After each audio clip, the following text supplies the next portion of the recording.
Here's a question for you.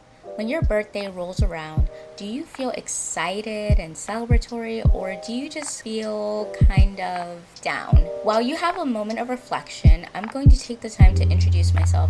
Hi, my name is Elijah, but you can call me Lay. Welcome back to A Little Atypical, where we dive into all things wellness, personal development, and lifestyle topics. I like to approach the typical topics from a not so typical perspective. If you're in that second camp of the question that we started this episode with, you're not alone, and that's exactly what we're going to talk about today.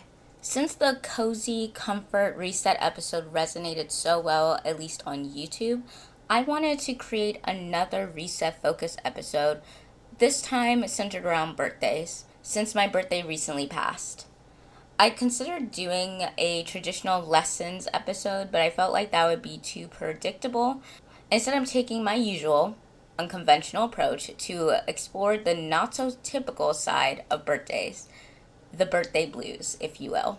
Before we get into my personal experience and some practical tips I've learned navigating these feelings, let's talk about why so many of us feel this way in the first place. First, there's this huge expectation to be happy on your birthday. It's like society has collectively decided that this one day of the year you must feel joyful, grateful, and celebrated. But what happens when you don't feel that way? The pressure to perform happiness can actually make you feel worse. Second, birthdays reveal who cares enough to remember. And I'm not talking about the people who sees your social media reminder. I mean the people who remember without you having to announce it or post about it. It's a test that you didn't ask for, but suddenly you're taking notes on who reached out and who didn't. Third, if you do celebrate, it shows who will actually show up for you. But here's what I want to add to this. It's not just about who shows up if you throw a party or something. It's about what people do to show up in their own way. Like, let's say someone couldn't make it to your birthday gathering. Do they send a gift? Do they reach out to make plans one-on-one to hang out? Because maybe they're just not interested in big crowds. That follow through matters just as much as showing up in the moment. Fourth, birthdays show who really understands you. The gifts you receive, the plans people make, and the way they just acknowledge you, all of it reflects how well they know you, and sometimes that can be disappointing. Fifth, birthdays are like personal check marks. We reflect on what we've accomplished over the past year, and a lot of times we set these incredibly high expectations for ourselves, and if we don't meet them, we feel like we failed, even if objectively we made progress. And personally, this was what I was struggling with the most. On a post, I was actually vulnerable about the fact that part of me feels jealous of people who seem so happy and excited for their birthdays instead of feeling dread. And while the first 4 points were more about how our personal connections and societal expectations make us feel, this point is less about the external things. I feel like this one is more for people who may have been more A-type, who planned their life down to a T, and when things are so different from what we imagine, we can't help but to feel disappointed, because with high ambitions also comes these high standards and expectations for ourselves. And yes, this is a personal issue, a skill issue for my fellow overly ambitious people, but especially for women, I feel like the pressure is even worse. There's always someone mentioning something about what you should be doing or experiencing at a certain age.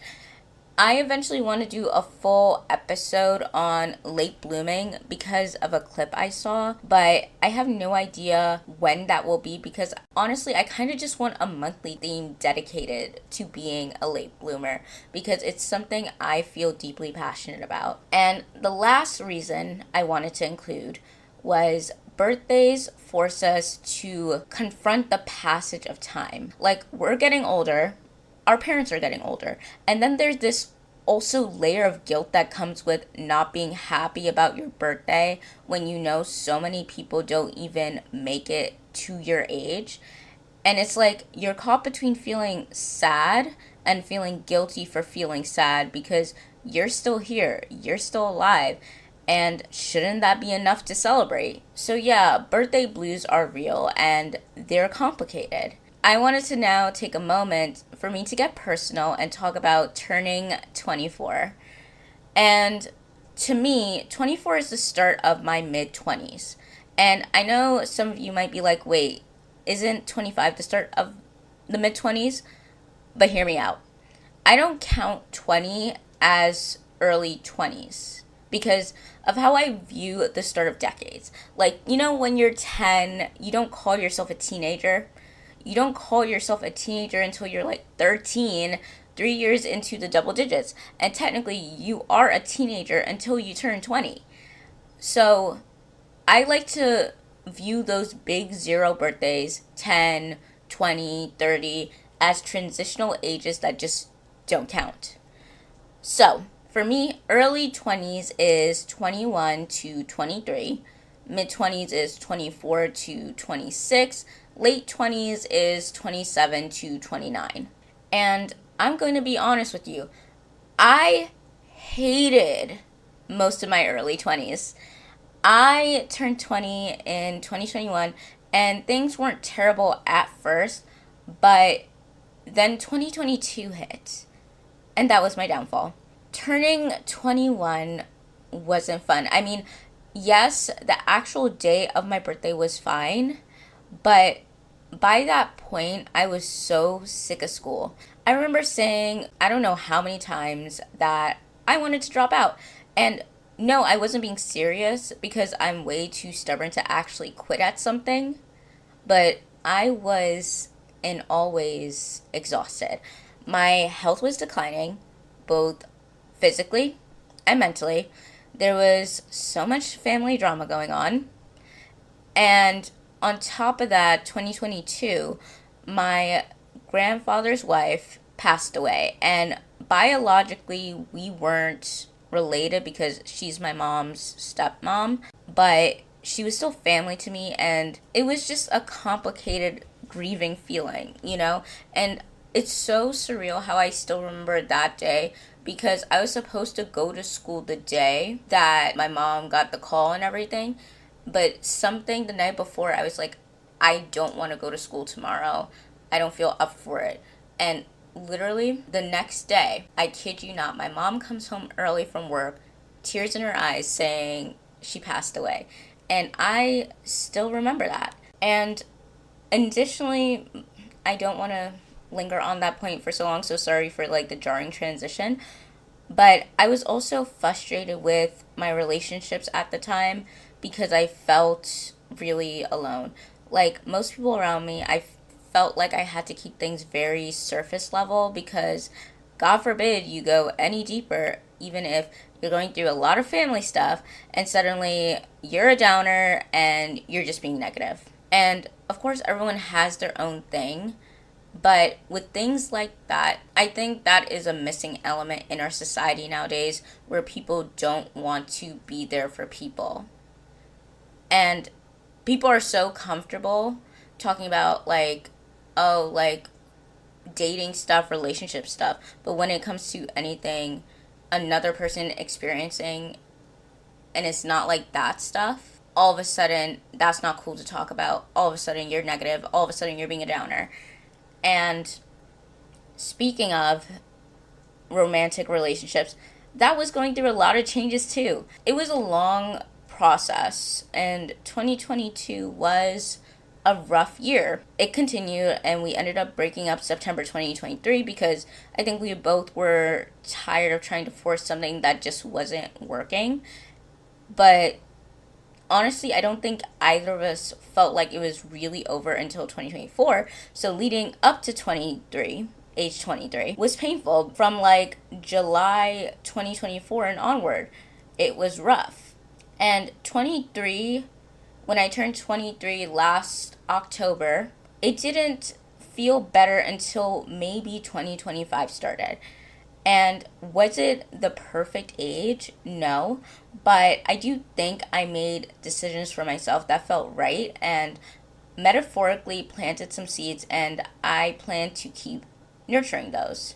So, with all that being said, I don't want to say that 24 isn't looking good just because leading up to it, a lot of undesirable things happened.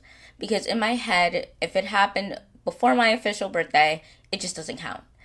And though those things have been contributing to the sadness I've been feeling leading up to my birthday, I genuinely believe things can turn around. And that's what I wanted to share with you today.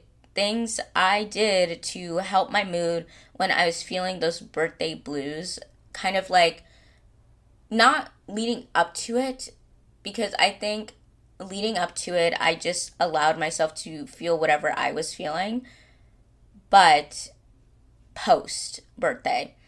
And think of this as your go to guide for once the tears dry up so you don't get stuck on your negative feelings. I feel as though these things helped me process and move through my emotions, and I hope some of these suggestions can help you too. All right, so let's talk about some practical ways to heal the birthday blues. Number one, let's talk about consumption. I'm a big believer in the content we consume affecting our mindset. So when I'm in a funk, I try to consume one thing that's motivational, usually an audiobook or a movie, because as much as I love physical copies of books, when your mind is in rumination mode, sometimes it's harder to break through without audio or visual support. And right now I'm listening to Grip by Angela Duckworth, and I know I'm supposed to be finishing Mastery, but I do find it motivational, but when I'm in a bad headspace, I don't think it's the best thing for me. And I think Grit is better for where I'm at right now because it talks more about effort over talent. And that just really resonates with me. In addition to that, also going for content that's more fun, you know, that's more lighthearted. And as for fun content, anything nostalgic helps. I recently watched She's All That, and for what I'm reading on my Kindle right now, it is a hockey romance. I can't remember the name right now.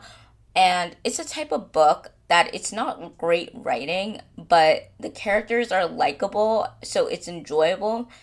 And sometimes you just need something like that, light, comforting. Number two, plan your level up and design something physical for it. So whether that's a vision board, a planner, spread, a list of goals, just make it tangible, you know? There's something about creating something you can see and touch that makes your intentions feel more real. And I'll save going into detail on this one because if you stay till the end, it will make sense why. But number three, do the lightest items off your to-do list that's within your control. So when you're feeling down, the last thing you want to do is tackle something huge and overwhelming. Start small, check off the easy wins. It builds momentum and helps you feel like you're moving forward, even if it's just a little bit. Number four, talk about things with someone. So I have an accountability friend and we talk about everything, even the emotional stuff. And honestly, it's so peaceful when you have someone you can be emotionally vulnerable with. I also really respect that she offers a different perspective on things. Sometimes you just need to hear someone else's take to help you see your situation more clearly. Number five, crash out in your journal. Before I talked to my friend, I was crashing out, but in my journal. I think crashing out privately is so important. A lot of what I create is emotionally based, and my emotional state, even if it's often misunderstood by others, is still very reflective. When I'm off, whether it's anger or sadness, I need to get it out somewhere safe, and that's where journaling comes in. While I don't want to crash out publicly and do anything I'll regret, hence why so many people get embarrassed about what they post and, like different things. That is why always invest in a journal, always invest in a diary, whatever you want to call it. Have a place where you can crash out. If you are more of a verbal person, record your crash out, but don't post it. Always have a way to crash out privately. That's all I'm going to say. Number 6, get yourself something off your wish list. Okay, this might be a controversial take, but I believe in getting something I want and not waiting for other people to get it for me, because a lot of times it takes too long. And also, when it comes to gifts, it's so easy for me to be disappointed if something feels thoughtless. So it's never about the price, obviously. I'm happy if someone gets me an empty journal, pens, books, because they know I like to read and write, fuzzy socks, teas I like, gift cards to my favorite places, anything like that. I just feel like people misconstrue the phrase, it's the thought that counts, to mean, hey, at least they gave you something when they're not obligated to. And while, yes, that's true, personally, I think gifts show two things. One, how much someone understands or pays attention to you. And two, what someone thinks of you, whether it's conscious or unconscious. So that's why when I say like I would prefer getting something for myself, it's more about showing myself that same level of appreciation. You know, like I don't typically buy myself my wants all year. I focus on my needs. But from September to December, I prioritize things that may not be classified as essential, but boost my mood and makes me feel more positive. So, with all that being said, I want to wrap up this episode with a little monthly review and kind of what I'm doing to reset this upcoming month. By the time this comes out, it will be November. So, since my emotional state was in the trenches, between experiencing disrespect and being rejected from something I really wanted, I redirected my focus from coursework to more creative planning. And honestly, that was something I needed to do anyways, so it worked out. I will admit, doing the personal curriculum thing made me more ambitious with my reading and courses, and I really enjoyed feeling that structure again. So while I'm working on my curriculum in November to tie up loose ends, so for November, I want to kind of use my curriculum to tie up loose ends that weren't completed in October. So, like the analytics course I was doing, I got up to the capstone before my brain turned to mush. I understand the concepts, but again, the hands on parts with the tools is where I'm struggling. And I have about 4 modules left to complete with the health course, and I'm working on finishing learning how to learn this week. Overall, from now until the 31st, I want to see if I can finish the health course and learning course so I can completely focus on the analytics course in November. Since November has a lot going on this year, I don't think I want to start anything new course wise because I'm doing challenges throughout the month. I also especially want to catch up with blogging because that's where I fell off the most with my personal curriculum. And it wasn't intentional. This space took priority, and I was also experimenting with short form content and Substack. So I just put a lot on my plate. And this month, I'm just trying to be more cautious and not let my ambitions create distractions. I want to take things little by little, especially because I'm restarting my healing journey.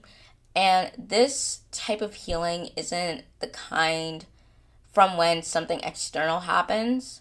It's a bit different from what I was dealing with last year, which was more centered around heartbreak and grief. I can't really put into words what the focus of this healing is, besides the fact that it's based on pure instinct. It's not circumstance based whatsoever. It's more about the things that are unseen. And with a lot of social things happening in November, I also need to preserve some of my energy so I can be fully present. Overall, I'm now feeling pretty happy and joyful. I was gonna record this episode on my birthday, but I also felt like if I did, it wouldn't have come out right. And I just needed time to process and reevaluate, and that's exactly what I did. So, if you stay till the end, you'll know the vibe of the upcoming episodes is year review and future planning. I feel like people typically love when I do those types of episodes because I spend a lot of my free time researching different planning methods, strategies, frameworks, approaches, all the works. And I love to share what I find and share what has worked for me or things that sparked my interest or just random ideas that had popped up in my head. Planning mode for me starts hardcore around my birthday. So I felt like this was the perfect topic for November. In December, there will be fewer episodes than usual because I know I need a break before January. So I like to do the planning stuff early enough that if you want to come back, it will be available. That was all for this episode, and you all know I have to end off with my favorite closing segments, what I'm grateful for, and the card pull of the episode. Today I'm using the Self-Care Oracle deck, so even if card pulls aren't usually your thing, this one is more Self-Care Inspo edition. First off, what I'm grateful for is that I started off this week with the right energy. The Monday of my birthday week, like I said, I experienced disappointment that day.